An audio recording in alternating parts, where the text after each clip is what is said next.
This is in response to a request for Johnny Rivers' version of Walkin' the Dog. It's a Rufus Thomas song. He wrote it in '63, and Johnny Rivers recorded it in '64 on a live album at the Whiskey A Go Go.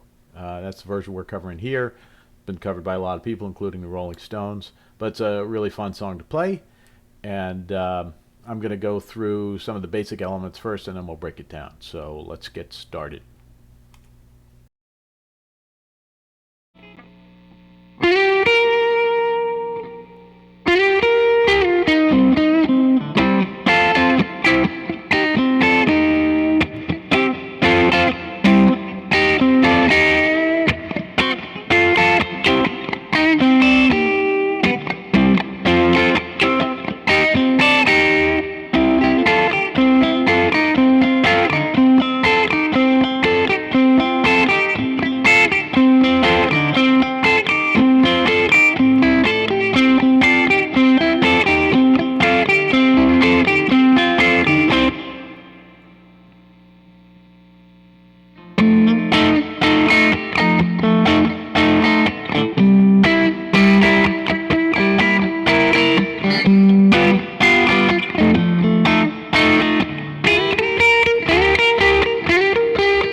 Okay, so we're starting off with, we're sliding up.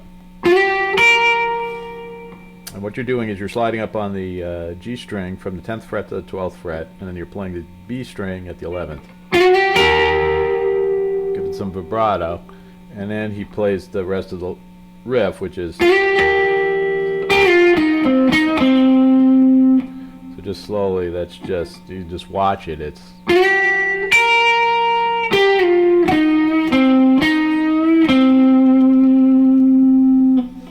launches into this kind of intro chord bit where he's playing a full bar C chord, the 8th fret, and a full bar F chord with a riff. And so you're playing, and it's very important to get this whole chord in here because you want that kind of major sound. So it's, and then he's playing this riff.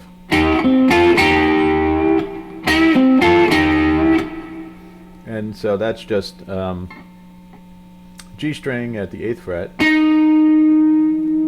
it a little bend, come down to the D string at the 10th fret, then a double stop at the, again at the 10th fret, the G and the B string, and then double stop on the same strings at the 8th fret. Bend it a little bit.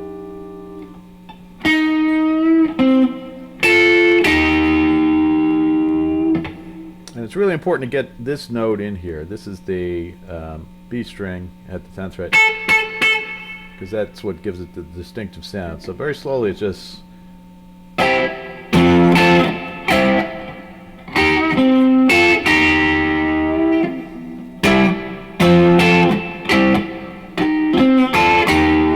speed is just...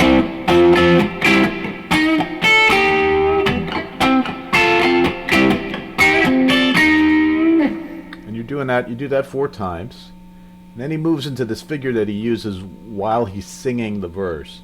The whole time he's singing the verse, he's just making this, it's an open C, you know, it's like the open F at the 8th fret.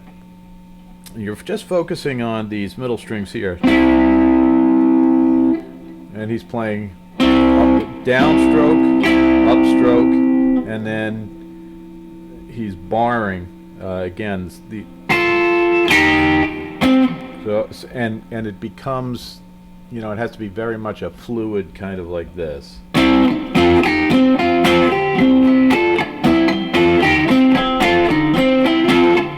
So you're not really thinking about it when you're singing. It's just, you know, get the fingers in.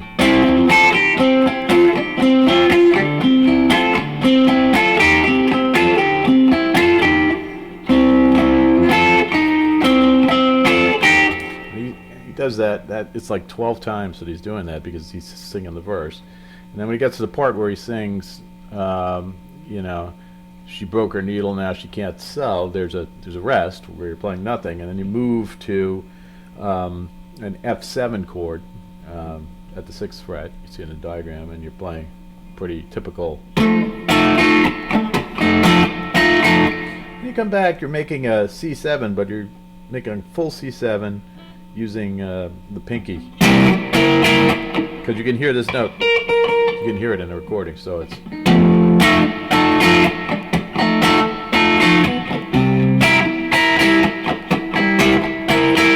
Then over to the G7, F7, and then back to this riff, which is slightly different. You're just playing.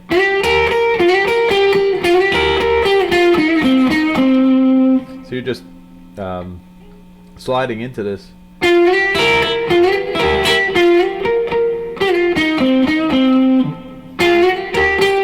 And you know, a couple of in between different verses, he plays it a little differently. Sometimes he's got that little lag on it, like this. Sorry. And sometimes it's more like. So you just have to listen to the record to see which way he's playing it. And you know, those are really all of the chords in the song. The lead is, you know, your typical kind of stuff. He's just making it up as he goes along. It's a live recording, but he's playing in the C minor pentatonic, and it's pretty typical for that period. So he's sliding and he's playing a. So you know, starting with.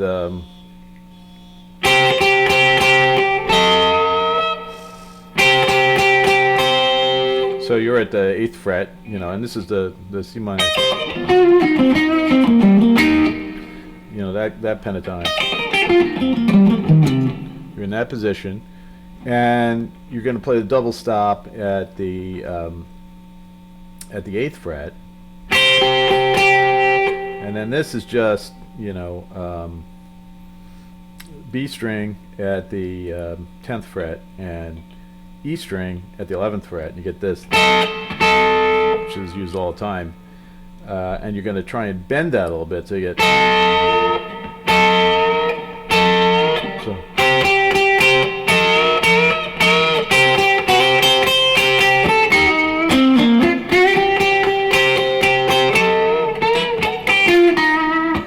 So you use that kind of stuff, and you'll probably get the feel for it. So that's pretty much it. Have fun with this cool song. Take care.